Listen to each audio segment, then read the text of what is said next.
Good morning students. जैसा कि आपको पता है कि हमारा ये चैप्टर 4 चल रहा है, ठीक है। तो इसमें आज का जो हमारा टॉपिक होगा चुंबकीय द्विध्रुव आघूर्ण। देखो पहले बच्चों आपको बता दें, चुंबकीय जो द्विध्रुव आघूर्ण होगा इसकी हमारी दो डेफिनेशन है, ठीक है। लेकिन हम इसकी आपको सिंपल वाले डेफिनेशन बताने जा रहे हैं, ठीक है। तो सबसे पहले देखो, डेफिनेशन करने से पहले आपको फॉर्मूला याद करना होगा। इसको क्या है कि जो m, इसे तो हम m से प्रदर्शित करते हैं और m बराबर जो होता है वो IA होता है, ठीक है। और ये क्या है, किसी भी कुंडली के लिए लागू होता है। तो सबसे पहले आपको बता दें, हमारा कल एक फॉर्मूला, मतलब जो हमारी लास्ट वीडियो थी उसमें फॉर्मूला आया था टो बराबर NIAB साइन थीटा, ठीक है। अब इसमें जो NIA होता है हमारा, ये क्या है, m का कार्य करता है, चुंबकीय द्विध्रुव आघूर्ण, ठीक है। तो अब हम इसी से ही क्या है इसकी डेफिनेशन बनाएंगे, लेकिन फिलहाल हम इस फॉर्मूले से इसकी डेफिनेशन को लिखेंगे। तो देखो जो इसकी डेफिनेशन होती है, हमें यहीं से ही पता लग रहा है कि क्या है कि जो कुंडली है हमारी, धारावाही कुंडली में प्रवाहित धारा और उसके क्षेत्रफल के गुणनफल को हम क्या कहते हैं, चुंबकीय द्विध्रुव आघूर्ण कहते हैं, ठीक है। तो क्या कहेंगे हम कि धारावाही, किसी धारावाही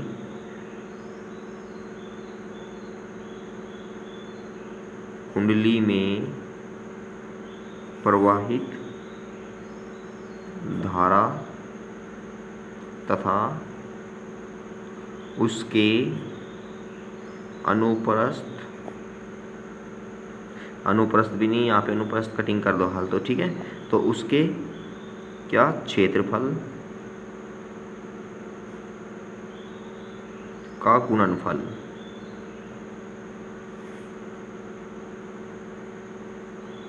चुंबकीय द्विध्रुव आघूर्ण कहलाता है, ठीक है प्यारे बच्चों। और इसे कैपिटल M से प्रदर्शित करते हैं, ठीक है। और इसका देखो सबसे पहले कैपिटल M से प्रदर्शित करते हैं, तब जो हमारा m बराबर होता है, क्या होता है, IA, ठीक है। ये हो गई। अब इसके बाद में क्या है हमारा, इसके जो मात्रा होता है वो लिखते हैं हम। सबसे पहले आपको बता दें कि जो m है क्या है, एक सदिश राशि है। सदिश राशि सभी को पता होगा क्या होती है, ठीक है। और जब ये सदिश राशि है तो इसकी जो दिशा होती है, अब इसकी मैं दिशा भी लिख देता हूँ। यह एक सदिश राशि है तो इसकी दिशा, जो चुंबक का ध्रुव होता है, क्या, चुंबकीय ध्रुव, और सभी को पता है कि जो चुंबक में ध्रुव होते हैं वो क्या होते हैं, S और N या N और S होते हैं, ठीक है। तो चुंबकीय ध्रुव में, चुंबकीय ध्रुव क्या होता है, जो हमारा S होता है, S से N की ओर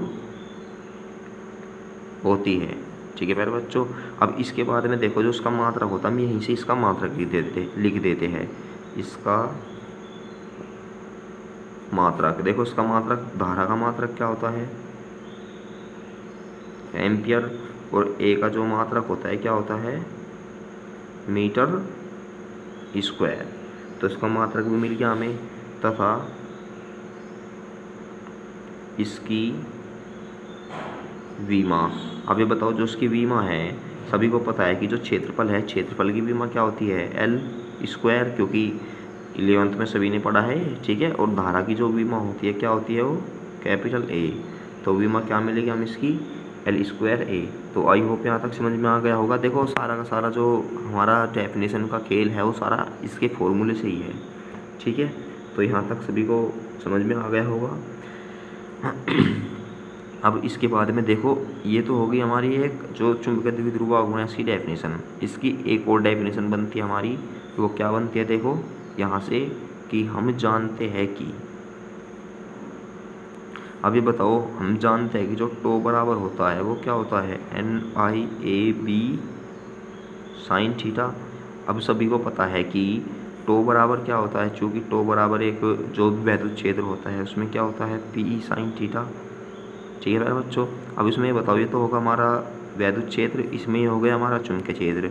इसमें जिस प्रकार ये चुंबकीय क्या है, वैद्युत द्विध्रुव आघूर्ण है, उसी प्रकार जो उसमें NiA है ये क्या करता है, चुंबकीय द्विध्रुव आघूर्ण का काम करता है। यानी जिस प्रकार इसमें E और साइन थीटा को छोड़कर वैद्युत क्षेत्र में जो राशियाँ बचती है वो किसका काम करती है, हमारी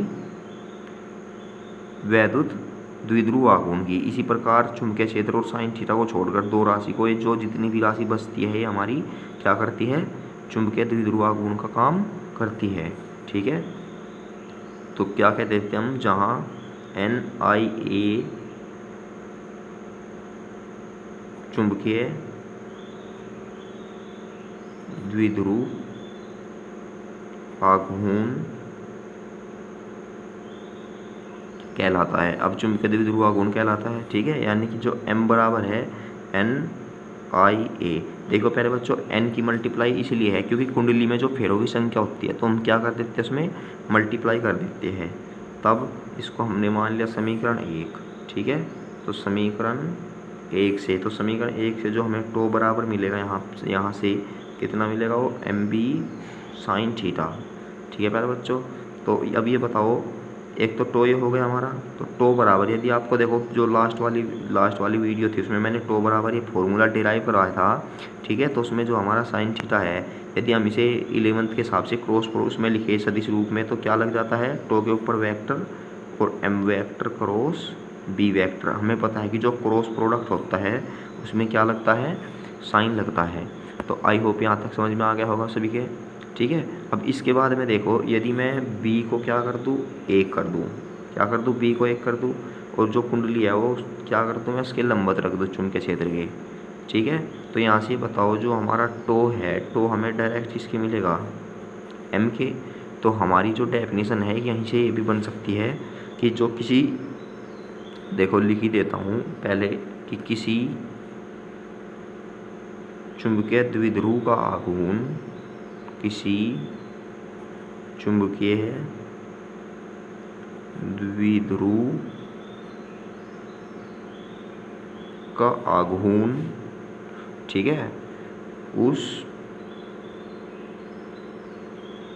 बलयुग्म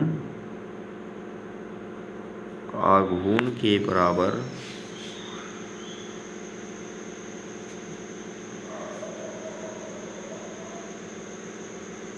होता है। यानी कि जो किसी चुंबकीय द्विध्रुव का आघूर्ण है, देखो जो चुंबकीय द्विध्रुव आघूर्ण है M किसके बराबर है, एक बलयुग्म जो हमारा बल आघूर्ण है बराबर है इसके। ठीक है, बराबर होता है जो उस द्विध्रुव को एक टेस्ला, ठीक है, के एक समान चुंबकीय क्षेत्र में लंबवत रखने पर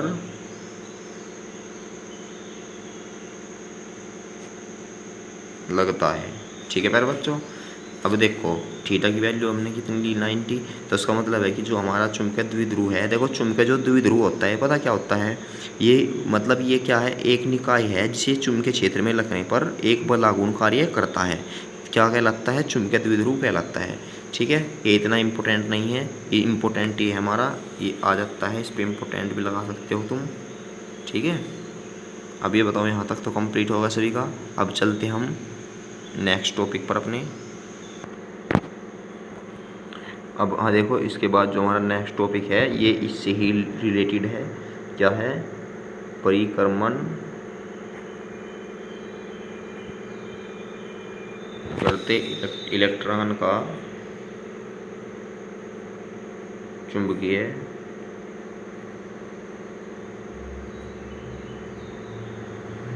द्विध्रुव आघूर्ण। ठीक है प्यारे बच्चों, अब सबसे पहले देखो परिक्रमण किस पे करेगा। परिक्रमण देखो सबसे पहले हम क्या मानते हैं कि माना, ठीक है, किसी परमाणु में कोई इलेक्ट्रॉन आर त्रिज्या की क्या कर रहा है, वर्तीय कक्षा में v वेग से चक्कर लगा रहा है, ठीक है। तब इस परिक्रमण में या इस परिक्रमण के तुल्य धारा, देखो जब वो एक परिक्रमण लगाता है तो उस परिक्रमण के दौरान उसकी जो उसमें प्रवाहित जो धारा होगी तो क्या होगी, आई बराबर क्या होता है, क्यू बटे टी। तो हम ये कितना हो जाएगा, ई बटे टी, क्योंकि हमने मान लिया जो समय है कितना है, टी है, ठीक है। और ये बताओ इलेक्ट्रॉन का जो आवेश होता है कितना होता है, इतना होता है। अब ये बताओ चूँकि, अब ये बताओ जो इलेक्ट्रॉन है, ठीक है, इलेक्ट्रॉन क्या कर रहा है, परमाणु की कक्षा में चक्कर लगा रहा है वर्त्य पथ पर। अब हमें पता है कि एक चक्कर लगाने में कितनी दूरी तय करेगा, इसकी परिधि के बल तय करेगा, ठीक है। इतनी बात होगी सभी को। और किस वेग से लगा रहा है, v वेग से। अब यहाँ से बताओ जो समय होगा t बराबर, सभी को पता है कि समय बराबर क्या होता है, दूरी बटे चाल, ठीक है। तो यहाँ से जो t की वैल्यू मिलेगी हमें कितनी मिलेगी, 2πr/v, क्योंकि दूरी कितनी तय कर रहा है वो इतनी, ठीक है। तो समीकरण क्या हो गई हमारी 1, तो इसमें क्या रख देते हैं हम, समीकरण 1 से। देखो प्यारे बच्चों समझ में आ गई होगी, क्योंकि हमें पता है कि समय बराबर होता है दूरी बटे चाल, और हमें पता है कि एक चक्कर लगाने में जो इलेक्ट्रॉन दूरी चल रहा है वो वर्ती परिधि के बराबर चल रहा है। तो परिधि हमने ऊपर रख दी और उसकी चाल कितनी मानी हमने, v, तो 2πr/v। तो समीकरण 1 से क्या है, t की वैल्यू रख दो, तो t की वैल्यू जो रखने पर हमें क्या मिलेगा, ये बताओ। यहाँ से ये तो नीचे आएगा, ठीक है, और जो v है ये ऊपर चला जाएगा क्योंकि डिवाइड कर रखा है, तो EV/2πr। तो ये बताओ यहाँ तक तो सभी को क्लियर हो गया, ठीक है। अब हमें पता है कि भाई प्यारे बच्चों सभी को पता है कि हम जानते हैं कि जो कैपिटल M बराबर होता है क्या होता है, आइए। और ये बताइए कि जो हमें I की वैल्यू मिली है, I की वैल्यू कितनी मिली है, EV/2πr, लेकिन क्षेत्रफल कितना होता है वर्ग का, πr², एक r से एक r, एक पाई से एक पाई। तो हमें जो m की वैल्यू मिलेगी EVr/2। तो आई होप प्यारे बच्चों समझ गए होंगे, ठीक है। कैलकुलेशन ही है, इसमें इतना कुछ नहीं है, ठीक है। तो चलते हैं हम अपने नेक्स्ट टॉपिक पर। हमारा नेक्स्ट टॉपिक क्या है, अब ये देखो। तो प्यारे बच्चों हमारा जो नेक्स्ट टॉपिक है हमारा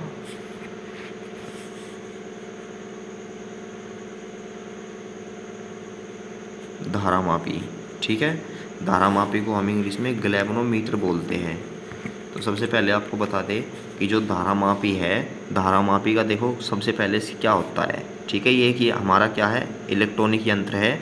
इसके द्वारा क्या है कि जो हमारा परिपथ होता है, परिपथ में केवल धारा की उपस्थिति को बताता है, इसका और कुछ कार्य नहीं होता, ठीक है। तो क्या है आपको बता दें कि यह है एक ऐसा यंत्र है जो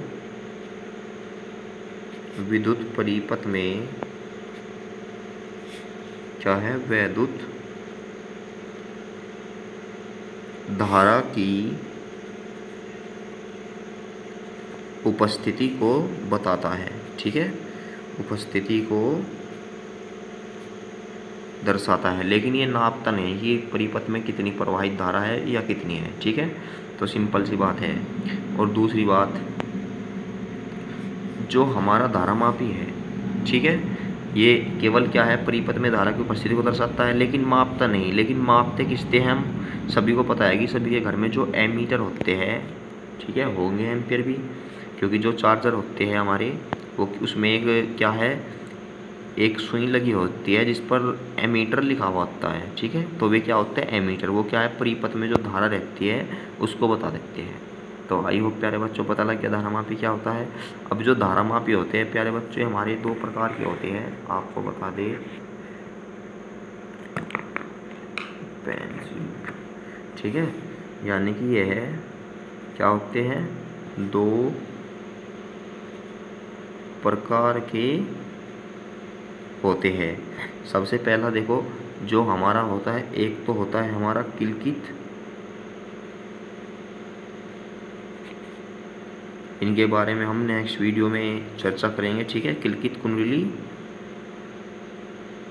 धारामापी, और नंबर 2 होता है हमारा चल कुंडली धारामापी। तो प्यारे बच्चों, जो हमारी ये दोनों हैं, इनकी जो हम चर्चा है वो हम नेक्स्ट वीडियो में करेंगे, लेकिन फ़िलहाल हम धारामापी से रिलेटेड जो क्वेश्चन हैं वो करते हैं। तो सबसे पहले आपको बता दें कि जो धारामापी है, धारामापी द्वारा क्या करते हैं हम, धारा की उपस्थिति, इसको हम गैल्वेनोमीटर भी कहते हैं, ठीक है, इंग्लिश में। अब आपको बता दें, सबसे पहले देखो, ये भी इम्पोर्टेंट क्वेश्चन है। अब जो हमारे एमीटर और वोल्टमीटर होते हैं, ये क्या है, इस धारामापी से ही बनाए जाते हैं। सभी को पता लग गया। और इससे पहले मैं आपको कहना कुछ इसके बारे में इम्पोर्टेंट बात इसी बता देता हूँ, क्योंकि जो धारामापी है ये विद्युत धारा को मापने के लिए उपयुक्त क्यों नहीं है, ठीक है। तो इसके लिए मैं आपको बातें बता देता हूँ, चाहे आप लिखते हो तो लिख लेना। क्या है कि जो गैल्वेनोमीटर है, ठीक है, गैल्वेनोमीटर की जो कुंडली होती है उसका भी अपना एक प्रतिरोध होता है, और इस प्रतिरोध के कारण जब गैल्वेनोमीटर क्या है, गैल्वेनोमीटर के अपने प्रतिरोध के कारण ही जब हम इसमें क्या है, परिपथ में धारा प्रवाहित करते हैं तो धारा का मान कुछ कम हो जाता है। हमें पता है कि जो प्रतिरोध है वो धारा के मार्ग में क्या है, बाधा उत्पन्न करता है, जिससे कुछ धारा रुक जाती है। तो सभी को पता लग गया, ठीक है। यानी कि पहला पॉइंट जो बनता है हमारा कि जो गैल्वेनोमीटर है, गैल्वेनोमीटर का अपना एक प्रतिरोध होता है, जिसके कारण यह सही धारा को नहीं नाप पाता, ठीक है।